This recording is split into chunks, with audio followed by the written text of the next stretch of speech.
Vez e voz. Oferecimento Morílio Imóveis, em Santos e Mongaguá. A sua melhor opção no litoral paulista. E Chefs On Gastronomia, Delivery e Buffet. E sua festa ao melhor estilo.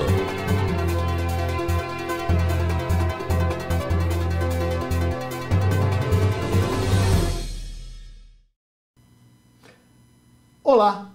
A luta contra o preconceito à comunidade LGBT não diz respeito somente à violência, mas também à reivindicação por igualdade de direitos.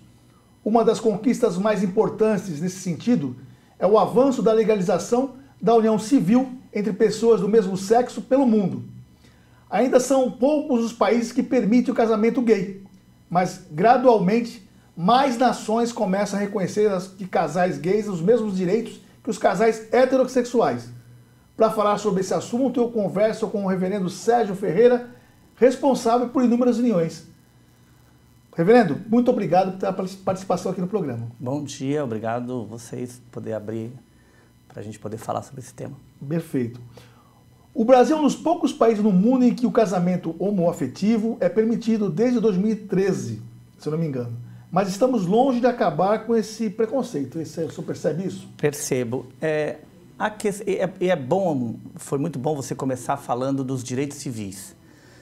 Há uma grande confusão quando foi, de fato, aprovado o casamento civil. Há uma grande confusão na cabeça das pessoas e agora, por conta do casamento religioso que a Igreja Anglicana, em algumas dioceses, está permitindo, há uma grande confusão.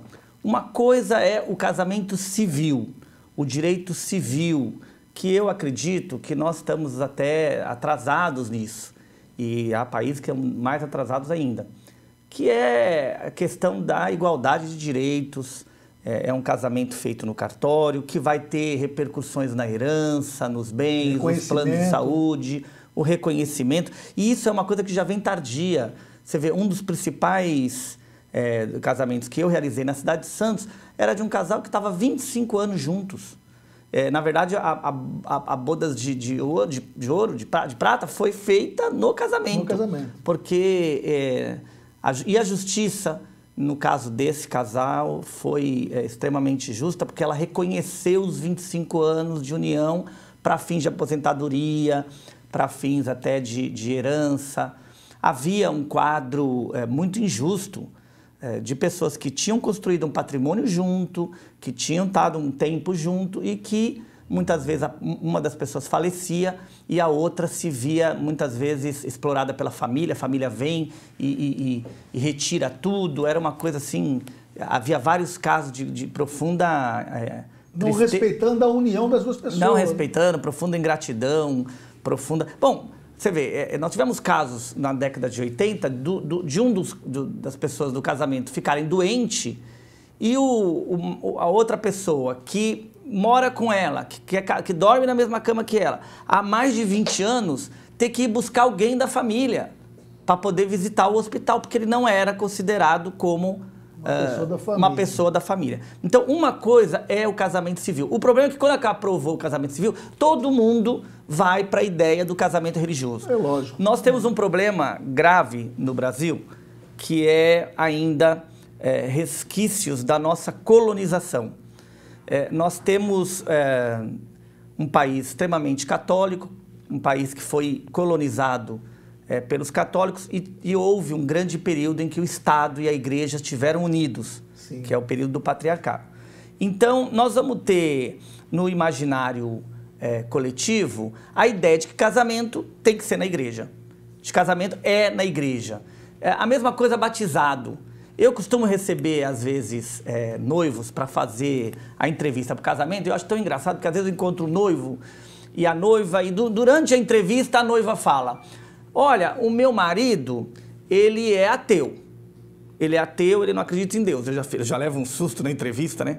Eu fico em dúvida se eu faço casamento ou não. Já começo a ficar em dúvida. Eu falo, mas e você que tá, então, você que é religiosa? Eu sou espírita. Sim. Aí eu falei, o que você quer na igreja? Exato. Entendeu? Não, mas que eu acho muito bonito. Sim. E eu falo, bom, então contrata um ator, né? Que você está querendo mesmo é um espetáculo. Então, quer dizer, há uma associação, a mesma coisa com o batizado.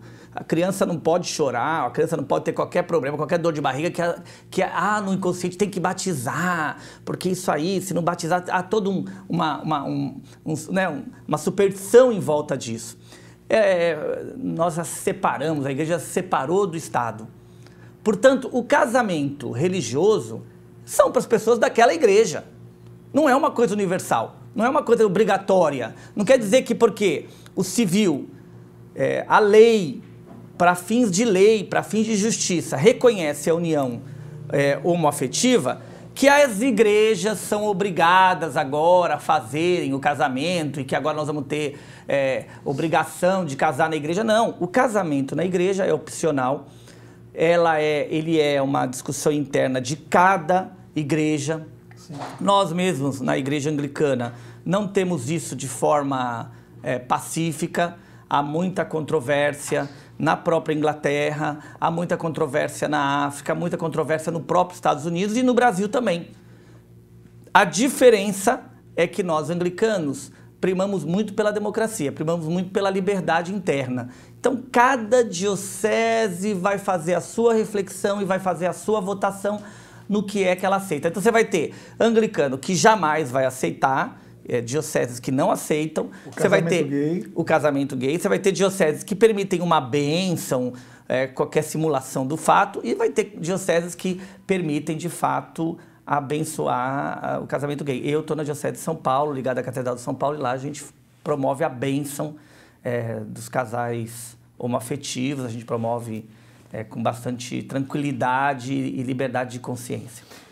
Reverendo, o que os casais falam, né, hoje, né? Quando, assim, você conversou comigo anteriormente, e eles às vezes ficam com medo até de falar, né? Mas ainda é uma coisa muito complicada, né? Como é que eles falam? Quando eles acabam de casar, sai aquele peso das costas, enfim, olha, resolvemos? Eu costumo ter bastante tranquilidade com a questão de casamento. Sim. Eu acho que... eu fico espantado deles quererem casar. Porque o que eu tenho de hétero querendo separar, eu fico espantado com isso. Então, eu até falo, olha, vocês ficam ligados aí, porque a minha experiência é que casou, esfriou. Né? Vocês ainda estão bem quentes, ó, tem certeza que é isso que vocês querem? Eu também acho que os gays também estão lidando com isso meio com fantasia. Portanto, a gente aqui toma um cuidado. A gente só está fazendo quando a gente percebe que é um casal maduro, que viveu... e que está tendo a experiência de viver uma experiência de estar junto, de construir algo junto, e principalmente que tem fé e que quer a bênção de Deus. Sim. Porque se não tem fé, isso vai virar um teatro, vai virar uma brincadeira, e a gente não está na igreja para isso. Né? Não é a função da igreja fazer isso. Então, a gente dá essa orientação. Eu acho que um grande problema também dos gays é querer seguir o modelo dos héteros. Isso também é um problema interno da comunidade gay, e a gente tem acompanhado, tem discutido, não é? Querer seguir totalmente o modelo hétero não é uma coisa, não é um sinal de maturidade. Então, quer casar de vestido de noiva, ou quer fazer qualquer teatro desse, qualquer carnaval desse, não precisa. A gente não precisa. E quando há esse tipo de motivação, a gente percebe claramente que não há uma maturidade, e aí, evidentemente, que não é um casamento, é uma brincadeira. Você acha que o Brasil deveria atuar de forma mais contundente pelo tamanho da influência que ele tem na América Latina? Você acha que... Sobre essas questões, eu acho brasileiro, nós somos o país que tem um grande grau de violência homofóbica. Sim. Nós estamos voltando a tê-lo. Nós estamos voltando a ter reforços nas nossas lideranças, nós estamos tendo reforços de uma boa parcela, de uma parcela que faz muito barulho, nem sei se ela é grande, mas ela faz muito barulho, no sentido de preconceito, tanto contra os negros, tanto contra os gays. E aí, no final das contas, se você for bem observador, você vai ver que não é, de fato, só contra o gay ou é só contra o negro, mas é contra o pobre.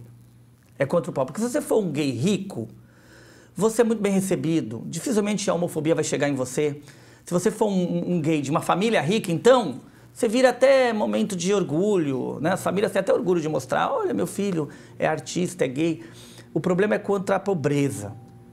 O problema é esse. Esse é o verdadeiro grande preconceito que nós temos no país. Você está dizendo, em outras palavras, que a pessoa gay, né, pobre, sofre muito mais preconceito. Sofre muito mais. E a aceitação é muito mais difícil. É muito mais difícil. Ela está muito mais sujeita à violência, está muito mais exposta à violência. Agora, claro que as igrejas cristãs têm uma responsabilidade muito, muito grande frente a esse cenário de horror. Nós temos um número de mortes extremamente grandes, promovidas por esse discurso de ódio. Porque vejam, olha a lógica é muito tranquila de entender. Se eu me apresento como ungido de Deus para falar em nome dele e digo que aquilo é um pecado, olha, está na Bíblia, o salário do pecado é a morte. Eu estou autorizando, eu estou indiretamente induzindo a violência contra esse determinado grupo. E por mais controvérsias que quem está me ouvindo tenha com relação à Bíblia, a regra de ouro, a regra que Jesus Cristo nos deixou, não foi essa. Não foi apedreje a prostituta porque ela é pecadora. Não foi essa a palavra de Jesus. E por mais que encontrem versículos, versículos do Antigo Testamento, versículos na palavra e nas cartas de Paulo, o coração da nossa fé está em Jesus Cristo. E você não vai encontrar na boca de Jesus Cristo apedreje, mate e expulse. Muito menos o que a gente ouviu essa semana dos pastores, de alguns pastores no Brasil, que a igreja não é lugar para os gays. Exatamente. O senhor falou no começo, né, da junção de Estado e religião, que é muito complicado isso, né? Nesse atual governo, né, Bolsonaro juntou de novo. Isso trouxe para todos esses preconceitos que o senhor acabou de falar. Eu queria deixar eu anotei uma situação: o Brasil é o que mais mata por homofobia. É culpa do fundamentalismo religioso e a intolerância. Foi o que o senhor acabou de explicar. Sim. Na verdade, o senhor acha que é preciso discutir nas igrejas e nas escolas, principalmente? Começar a discutir isso com mais intensidade? Quando nós chegamos mais perto disso, os fake news espalharam aí esse tal de kit gay, espalharam que... Mentira, né? Olha, eu vou ser bem tranquilo também com relação a quem está nos ouvindo, as famílias que estão nos ouvindo. Não existe, biologicamente falando, gay filho de gay. Não é? Eles fazem questão de dizer isso. Tá? Na campanha eleitoral tinha até um candidato que costumava falar isso, né? Que gay não engravida de gay. Não é isso? Perfeitamente. Se todo gay é filho de um casal hétero e mesmo assim nasceu gay, é sinal de que é impossível que um gay consiga converter outro a ser gay. Ué, se ele consegue e se essa cartilha gay ou qualquer outra coisa iria contaminar as nossas escolas, porque não este que se apresenta como gay foi contaminado pelo seu próprio pai, que é hétero, pelos irmãos que eram héteros. Então, muito cuidado, porque por trás disso está um discurso de ódio. Olha, o discurso de ódio, ele não vem à toa, viu? Não pense que acordei de manhã e escolhi, olha, eu vou odiar o negro, eu vou odiar o gay, eu vou odiar a mulher. Não, é porque dá dinheiro. É porque por trás disso tem uma indústria que dá dinheiro. Eu escolho 3 ou 4 que estão na nossa cultura como passíveis de ser criticados e pronto. E vou ganhar dinheiro, vou ganhar visibilidade. Por trás disso, por trás do discurso de ódio, está, na verdade, a luta pelo poder e a luta pelo dinheiro. Esses pastores que pregam a família, que pregam contra as imoralidades, contra os gays. É bom que o tempo, não precisa nem muito tempo, viu? Como a gente precisou de um grande tempo para entender o que era a Inquisição. Graças à internet, é rápido. Esses pastores que tanto gritam pela família, depois nós vamos descobrir que matam família, se assassinam, chegam a cometer crimes horrorosos, não é? E não é só os pastores, né? Nós estamos numa época em que padre, espírita e pastor estão os 3 na mira da verdade. Inclusive fazem promiscuidades que eles mesmos condenam, né? Essa pastora, que está na mídia também, acusada de assassinar o esposo, que por sua vez tinha sido marido da filha. Eu já me perdi nessa história. Ele é o único que é padrasto dele mesmo. É uma coisa impressionante. Essa confusão. E essa pastora que foi no passado, recente, não vai fazer 10 anos, ela foi tão saudada no Rio de Janeiro como um grande exemplo atores da Globo gravaram documentários, porque ela adotava crianças, ela adota 50 crianças. Gente, pelo amor de Deus, qualquer pai de família sabe, você tem 2 filhos hoje, com 4 filhos você já está no lixo procurando comida. Com 4 filhos você já está desesperada, ela tinha 50 e ninguém fala isso aí, é uma fábrica de fazer dinheiro. Né? Ela montou lá essa igreja que é dela. A igreja é dela, ela não é uma igreja tradicional, não é uma igreja que vem historicamente, não, ela abriu lá um barracão e abriu a igreja dela. Você vê que coisa horrorosa, né?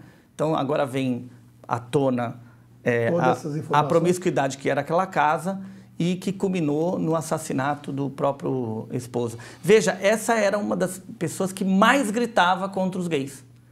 Era uma das pessoas que mais usava a palavra de Deus para pregar a moral. São falsos profetas, são falsos religiosos. Eu vou ler aqui uma constatação e depois eu vou entrar um pouco nessa que você acabou de falar.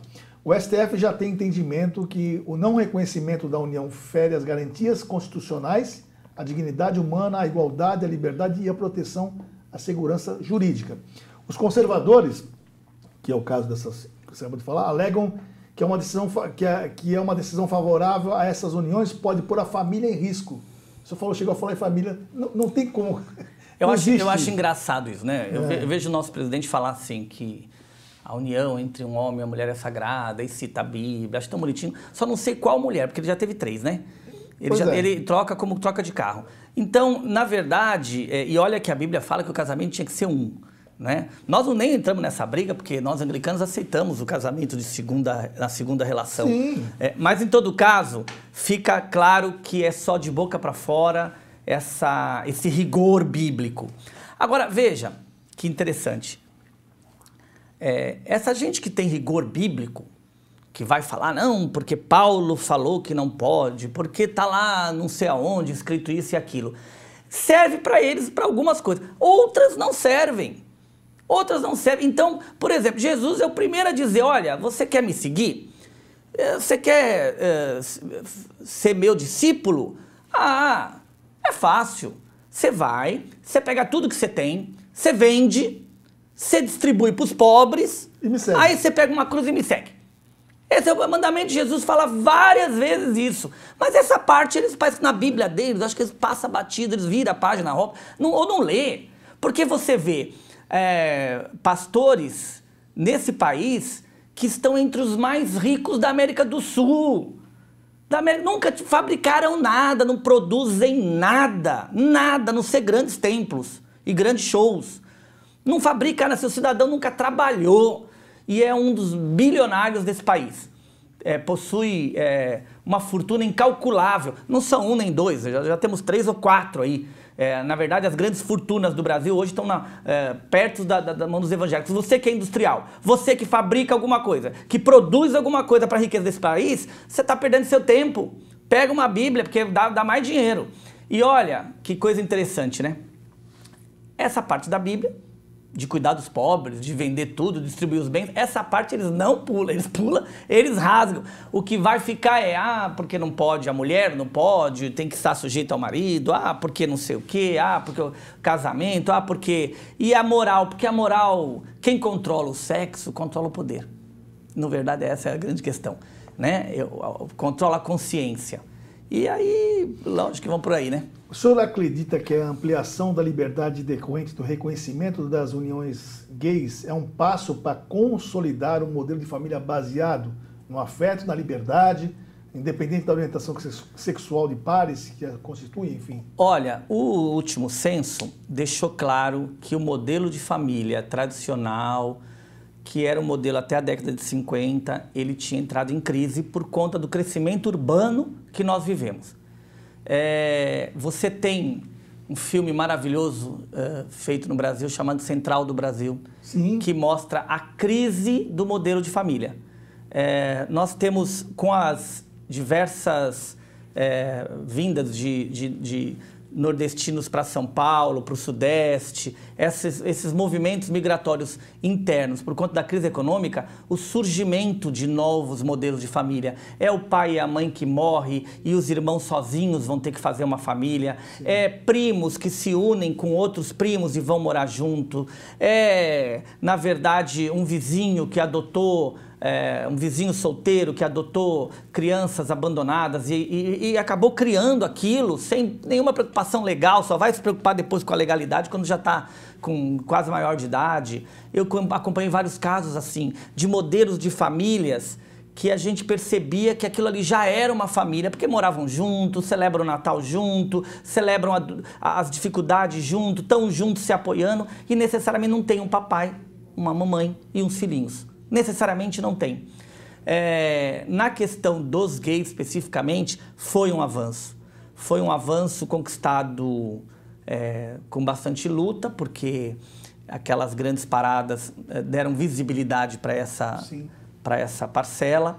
Sim. Foram conquistas também na justiça, não é a justiça, porque é a justiça que reconhece. Nós pagamos 500 e poucos deputados, nenhum deles conseguiu transformar isso em lei. Exatamente. Quem vai fazer a lei são os judiciários. O judiciário é que vai dizer, olha, nós temos que reconhecer. Havia casos escandalosos da família, de um casal ter construído lá um patrimônio, comprado lá uma casa, um apartamento, e na hora da morte isso ser motivo de briga e luta judicial. É impressionante. Nós tivemos em Santos um caso, não vou citar o nome, nós tivemos em Santos um caso que a família expulsou o filho de casa por ele ser homossexual. O pai expulsou, a mãe foi omissa, não tinha como fazer. Inclusive essa mãe me dizia, reverendo, eu tinha mais 3 filhos, eu tive que ficar quieta. Expulsou. Esse rapaz casa, esse rapaz constrói um patrimônio, esse rapaz constrói um apartamento, compra um espaço comercial, monta um comércio junto com o esposo. Ele morre num acidente de carro na Via Anchieta. Aí a família aparece. Aí esse pai tem a coragem de... Esse pai que nem no enterro do filho foi.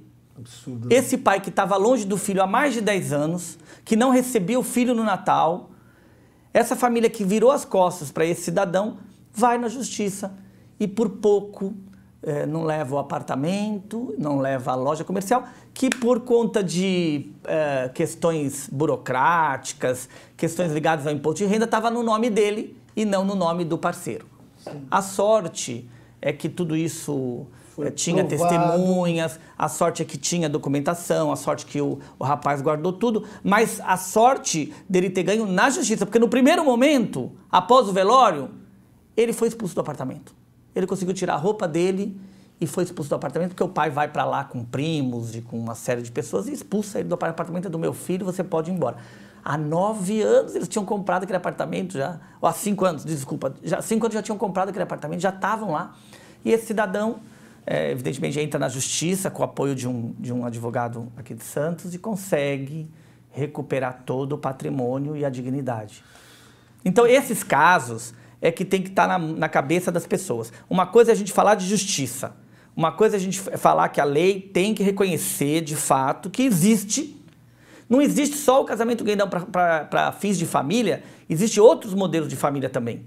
E a justiça tem que estar pronta para reconhecer isso. Agora, no religioso, aí a coisa fica pior, porque vamos imaginar que todo esse mecanismo está sendo movido pelo ódio, está sendo movido pela exclusão, não é? Eu me nego a acreditar, irmão religioso, você que tem fé em Jesus Cristo, você que participa de alguma igreja, você que lê a Bíblia, eu me nego a acreditar que na porta do paraíso, Deus vai dizer, você não vai entrar, era para você ser homem e você veio mulher. Você não vai entrar, era para você ter vindo branco e você veio preto.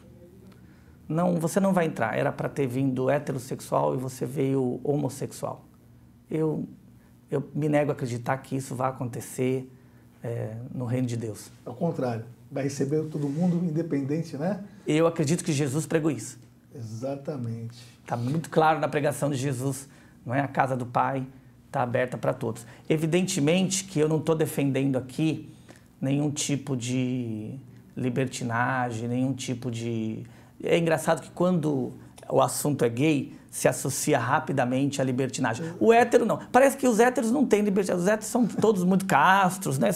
Nós sabemos que esse mal de querer... Esse mal, que é mal da nossa época, da sexualidade, que ensina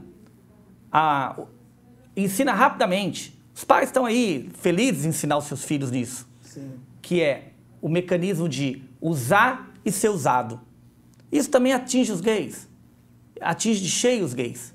É uma indústria poderosa de pornografia, que explora, que ganha dinheiro com essa energia vital do ser humano, que é a sexualidade. Então, evidentemente que eu não estou defendendo isso. Eu não estou defendendo a liberdade para usar e ser usado.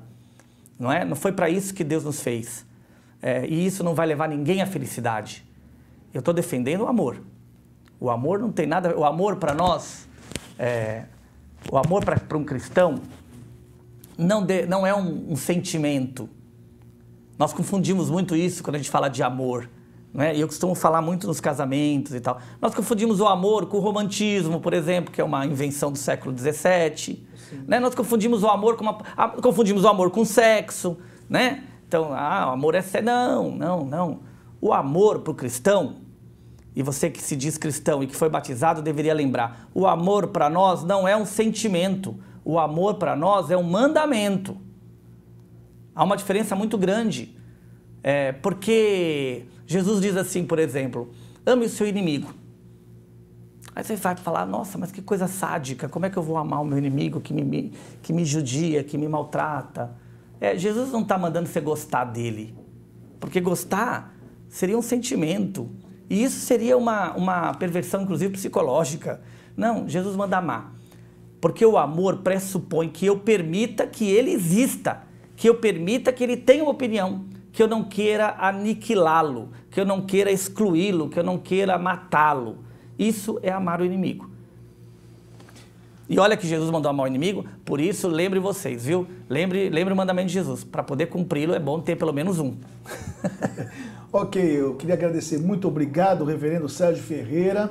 Se eu quiser deixar uma mensagem público gay, né, com as pessoas que procuram o senhor para fazer a união tão importante, fique à vontade. A minha mensagem vai para o público gay e para o público hétero. Nós estamos na missão anglicana lá no Estuário. Nós temos uma estratégia de realizar os casamentos no local das festas, porque a gente acha que fica até mais barato e fica mais tranquilo. Nós não temos taxa fixa de casamento, a gente tem um mecanismo de doação, a gente distribui lá, ajuda muito lá aquela comunidade carente do Estuário. Eu queria deixar minha mensagem final para as pessoas, de forma geral, que estão sofrendo nessa época da pandemia.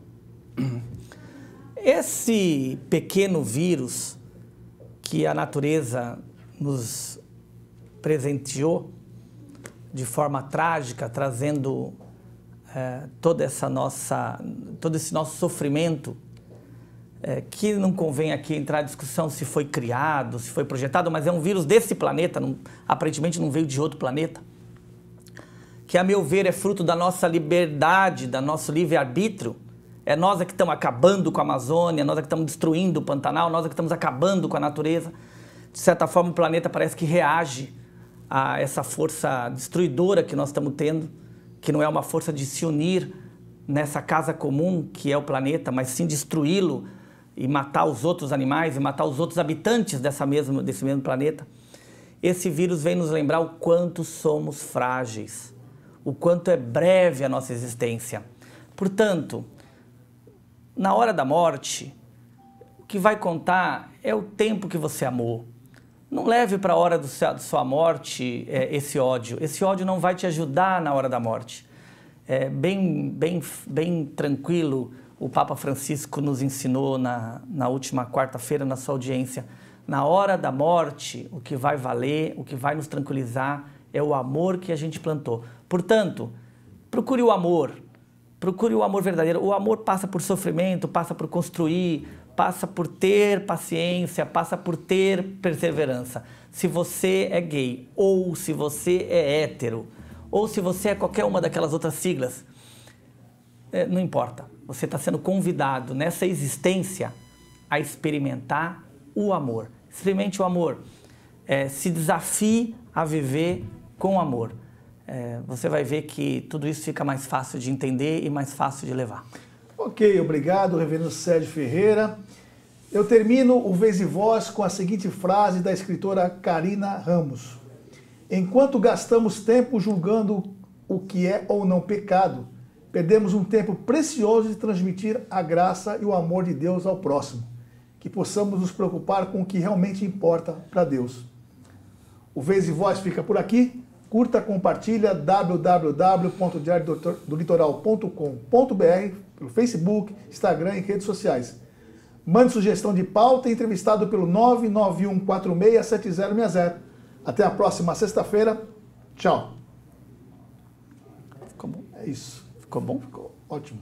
Muito obrigado. Eu falo muito, não falo? Não, mas é exatamente isso que não importa. Importa é que... Vez e Voz. Oferecimento Morílio Imóveis, em Santos e Mongaguá. A sua melhor opção no litoral paulista. E Chefs On Gastronomia, Delivery e Buffet. E sua festa ao melhor estilo.